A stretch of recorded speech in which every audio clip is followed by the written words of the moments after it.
Hey there, it's Christian from 7 Gaming Network, and I'm here with another Star Wars Destiny video, and this time this is going to be the first in a potential series. I say potential because I'm looking for your feedback on this video, and if it's the kind of stuff that you enjoy, the kind of content you want to see more of, please do let me know in the comments, and then I'll know to continue with this series. Now, in a conversation I was having with one of the guys from the Knights of Ren podcast the other day, he was talking about how the different archetypes that we see in Destiny and in CCGs in general, the different types of deck that there are out there, that it could be quite an interesting thing to explore, how we have to change how we play when we play against a particular deck type or against a very different deck type. Sounded like a great idea for a series of videos, so I thought I'd do one and see what you guys think. Now, in almost all CCGs, and certainly in Destiny, we can split the potential deck types that are out there into 4 big archetypes. Now, on the one end of the spectrum, as it were, we have aggro. Now, aggro decks are about being aggressive, they're about dishing out their damage as quickly and as fast as possible. And then on the other end of the spectrum we have control decks. Now, control decks are those decks which seek to slow the game down, eke it out, and to control overall. Classic sort of way of thinking about it would be, yes, you can do that, no you can't. They have control over what happens in the game. Then you also have mid-range decks, and mid-range decks they're kind of what you'd expect them to be. They're kind of in the middle of the spectrum, and they have elements of both, so they can put out some pretty good damage, most usually, but they also have some quite strong controlling elements. They may pick some of the very best control elements and bring that into their deck lists. Then there's also a 4th type, which doesn't really fit on this spectrum so much.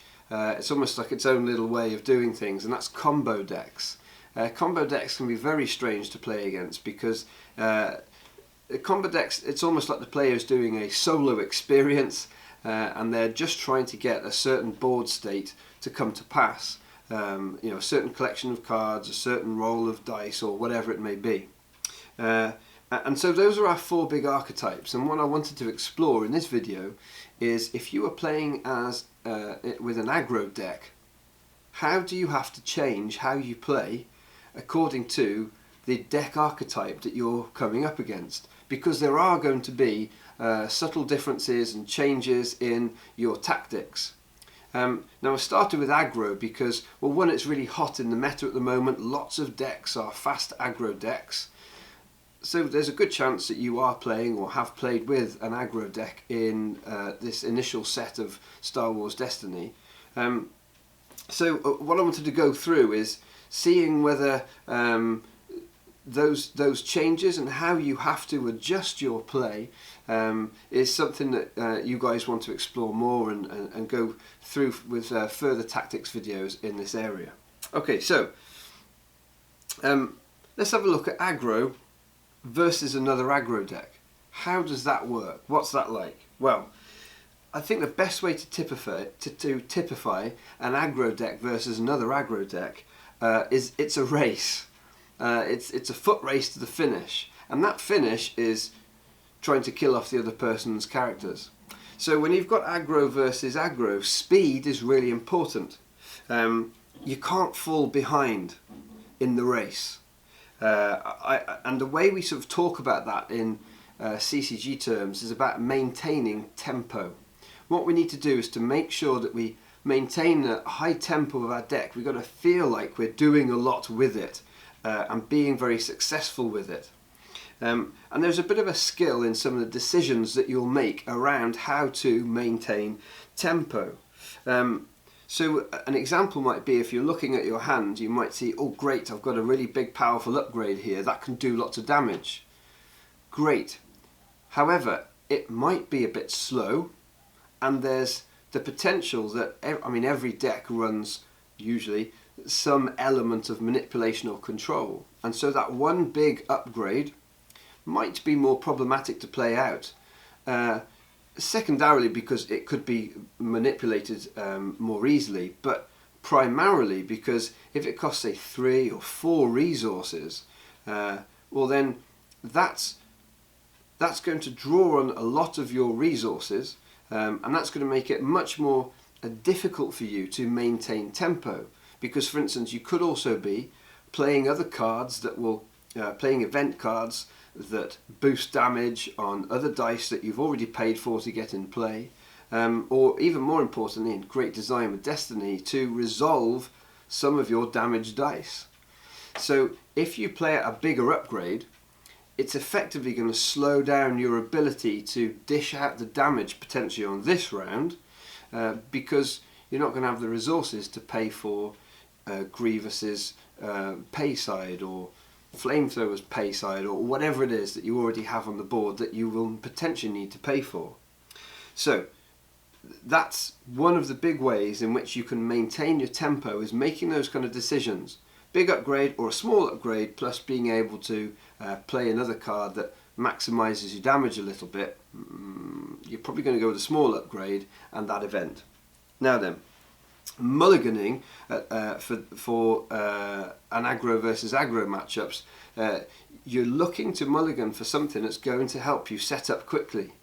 So again, I'd be going for those smaller, faster upgrades. It is important that you keep up and don't fall behind as well in development of board state, because I mean, you know how it is. You can have a really good first round and get maybe lots of damage off your character dice, but if you're not then getting upgrades in as well, but your opponent is, well then the ramp becomes a bit scary in aggro. For instance, if you're playing Leia Akbar, that can get a lot of cheap 1 cost or 2 cost guns and promotions and things like that out very quickly, and suddenly they've got a lot of dice on the board even by the end of round 2, and you may have done quite a bit of damage, but round 3 is probably going to be a wipeout for you in this aggro matchup, simply because the Leia Akbar player just developed their board state as well as dishing out damage. So it's something you also can't fall behind in. It's not just dishing out damage, you also need to manage it well and keep building your board state. So mulliganing with keeping that in mind, really important.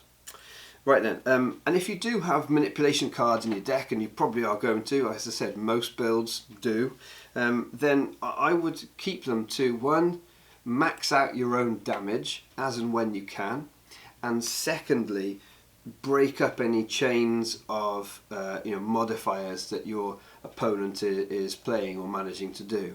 And that's really how I would adjust using my manipulation for. I would always make sure it's trying to maximize my damage first and foremost. If you're playing use the force, you need to be using that aggressively to try and maximize your own damage, turning it to your 2 damage side rather than cancelling out an opponent's range side, unless it's going to stop a lot of damage coming through and it's completely breaking up a big range chain. Okay, so what about aggro versus control?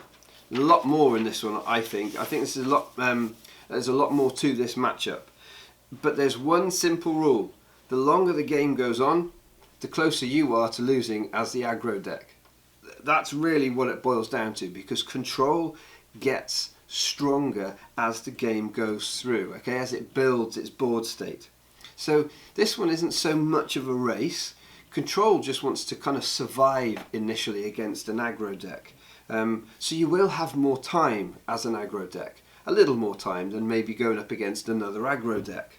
So what you do want to do though is make sure that you are building to a crescendo of damage earlier in the game rather than going through to the mid or to the late game. So our strategy is still to try and dish out that damage as quickly as possible. Just bear in mind, you're probably going to have a little bit more time to do that. Now, if you just end up pecking away a little bit, that can be problematic. Some of these builds, if it's against a hero deck, they may well have ways of healing themselves up, which is really awkward, or you could see second chances coming in, field medic, those kind of things. So you want to be trying to dish out those big wedges of damage. So play and set up your turns to see that happening. One thing I will say though is discard effects can be great. Because you've got to worry about your tempo slightly less, you can afford potentially to drop the odd resource here and there, or even just the odd action here and there. Maybe something like probe. It doesn't cost any resources to play, of course, but it does cost you an action, so it does cost you time. Close quarters assault is another good example, I think, of a card that if you could time that well against a control deck, if they're losing their control elements, their ways of mitigating damage early game to eke the game out to that mid to long game when they start getting strong, then including some cards like that in an aggro build, they essentially help you to deliver your damage, which is what you're trying to do with your aggro deck. So they do build still towards your overall strategy. Now, playing against a control deck with an aggro deck, it can be a little bit demoralizing. If you don't roll well, okay, it's one of the drawbacks of playing the aggro archetype in general. You need to roll quite well. You need to be rolling your damage, but you can roll quite well, and you get that sensation, that feeling of, they just seems to have the right answer all the time. Now, apart from things like probe and close quarters assault, which can somewhat mitigate that, and of course we do build our decks, our aggro decks, to mitigate against that kind of controlling element. If you've got lots of control in your meta, you're definitely going to. But ultimately, sometimes that control player, they're just going to keep drawing into all the right cards at all the right time, and they're just about going to manage to get that game to the mid game, get out their more powerful upgrades and really start controlling the board. And there's actually sometimes just not very much that we can do about it as an aggro player. It's where the element of randomness comes into this game that we play and that we love, and ultimately stops it from being chess. So whilst we build and mitigate and adjust our tactics against it, sometimes it's just going to happen and there's not a lot we can do around it. So one thing I will say is it can be advantageous to resolve your damage as you roll it. So especially if you see the control player just take resources. If they just take some resources, you're thinking, okay, they're probably going to have something that they can deal with my dice. So it might be better to resolve that damage as you roll it, rather than trying to get them all out there and then get hit with a mind trick or a feel your anger or something as frustrating as those. Okay, learn the meta. I would say this for kind of everything really, but learn the decks that are out there, learn how they play, and especially against control, because it will help you to identify what are they trying to do. Who do you target? In a control deck, who you target is going to be really important. If you're playing, a good example, you're playing against Vader Jabba, well, you could go after Vader first. Yes, you could. But the thing is, Jabba is the one who's going to be providing most of the control in that setup. Access to lots of yellow cards. He's got the double discard, the double disrupt on his dice. He's the one to go for in that 9 times out of 10. You are going to go for Jabba in that matchup. So know the decks, know the meta, so that you know who it is that you're going to be targeting first. Okay, aggro versus mid-range. Well, this is a little bit more straightforward, I think, this one. One thing against when you're playing against a mid-range deck is you can come against it and think, okay, so Qui-Gon Rey, you think fairly mid-range, blue hero, this should be, I'm going to be out damaging here. And then the next thing you know, they can have an enormous first round and they suddenly do loads of damage to you, and it can be really disconcerting. Because you think, hang on, this is a mid-range deck, it shouldn't be out damaging me. Qui-Gon Rey could put out 8 damage just from its character dice. However, their deck isn't built to consistently do that. Your deck as an aggro deck is built to, as consistently as possible, dish out maximum damage every turn. That's not what their deck is built to. So whilst they can occasionally do it, don't suddenly freak out thinking, oh crikey, they're going to out damage me all the way through this game, and then start playing a little more defensively. Because if you start playing defensively, what you're going to do is you're going to, by definition, make the game last longer, and that's going to move more towards the mid-game, and guess what? Their control elements will start to come into play, and they really will take over. No, against mid-range, you have to stick to your guns, as it were. You have to keep going for your main strategy, which is dish your damage as quickly as you can, okay? Mustn't go defensive, or their mid-range control elements will take over. Keep characters alive, like keep dice on the board. It's not, we don't want to be absolutely ridiculous, because again, this is a mid-range deck. We should have a little bit more time than against another aggro deck. But I would say, apart from keeping characters alive and trying to keep your dice on the board, you need to be going for the all-out damage again and following your strategy through. And don't get too worried if they suddenly do have a turn with crazy damage, because chances are their next turn probably won't be the same. Okay, and finally, aggro versus combo matchup. Now I think this is another race, but this is a slightly different type of race, because it's a race to a board state. The board state that we want as aggro players is dead characters everywhere. The board state that they want is a particular setup, support in play, particular cards in hand, a number of resources, whatever. Now at the moment there's really only one main combo deck that's in the meta, and that's Hyperloop. It's quite a decent one, okay? But combo decks require pieces. We talk about pieces of a combo deck coming together, and really that means that they need to get stuff into their hand, and they need to be able to afford it. So again, learning the meta, learning the decks, knowing how the decks work allows you to identify when the pieces are forming.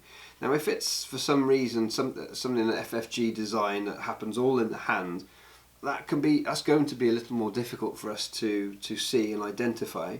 But most decks doing a combo, especially now that we've got Destiny with dice, you're going to see these elements start to come together.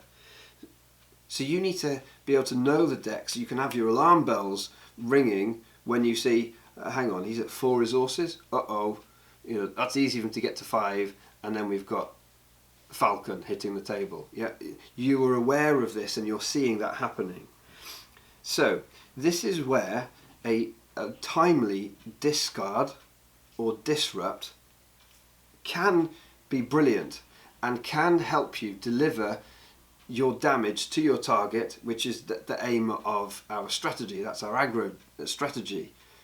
So this is where I'm saying there is a caveat in our aggro strategy, even if it's a very aggressive aggro deck, in Destiny, to include some form of maybe disrupt or maybe discard. And this is a tough one, but bear in mind, if you have it on your dice, if you have it available to you, a Layer Akbar deck is all about aggro. It's about dishing out loads of damage, but he also has a discard side on him. Akbar does. So it's something to bear in mind and to think about, that if you can time it just right, you may hit that Falcon that's in hand, or that whatever else other piece that they're trying to get together. That disrupt may stop them from being able to get their Crime Lord in, or whatever it may be. So, unless your deck is scarily overwhelming in its damage output, some elements of small control can really help in your meta. If it's got combo in it. If you've got a couple of Hyperloop decks bimbling around, I'd be thinking about making sure I've got maybe some way to discard those cards out of hand, or to make sure I've got some manipulation of those dice if they do get them into play. A quick word about battlefields. If you're playing an aggro deck, getting control of the battlefield can be really fundamentally important to, well, kind of everything really. If you think about most of these matchups, in all of them we're wanting to be creating pressure, and nothing creates better pressure than having initiative. By definition it creates pressure. So if you have the option in your turn, maybe even aggro versus aggro, yes, we're thinking about maximizing the damage output, but we might be able to maximize our damage by going first in the next turn, because we need to have a holistic mindset when we're looking at how do I deliver the damage of my deck, because you've got like a total damage that we're trying to get to first. you know, if our opponent's got 25 health worth of hit points, well then we're trying to get to that magic number before they get to our 25 or however many we've got. So we need to be thinking about it not only in terms of this turn all the time, this round all the time, but also if I get to go first next time, I'm more likely to be able to dish out a big bunch of damage. So take that into account, because it may well be that getting that battlefield, claiming that battlefield quickly, especially if it's something like, you know, the Separatist base, and it's going to deal the damage when you claim it, when you've got maybe two blanks of you know, 2 dice that you're considering re-rolling. Well, I mean, you know your dice, you know what their damage potential is. If their damage potential is only really 3, well, they might be better off saving a card, saving an action, having initiative next turn, and just claiming that battlefield. It's creating pressure next turn, and you're still getting some damage this turn, but overall it's going to maximise it. So take that into account, because those battlefields can really be fundamental, especially if you're playing red, you know, when you've got Duggan available and things like that. Right then, so just to finish, get used to playing your deck against these different archetypes, because they really will have an effect upon how you make these tactical decisions, these small single every action building up. You know, they build up to a critical mass, and they will affect the outcome of your battles. Just even subtle, nuanced decisions along the way. Destiny is a game, probably more than any that I have experienced, where very small decisions can result in a big outcome, a big win or a big loss. So make sure that you are learning the meta, so that you better know these decisions that you're making, even in something that might be a little more straightforward, like an aggro deck. Okay, so if you enjoyed looking at aggro versus other archetypes, please leave comments, leave feedback, so that I know. Because if you guys want it, then I can obviously do the other matchups, control and combo, and playing against each other. Another thing I will say is, if you want to get a bit more information around this kind of thing, and then pointing towards the Knights of Ren podcast. Those guys, they really know what they're doing.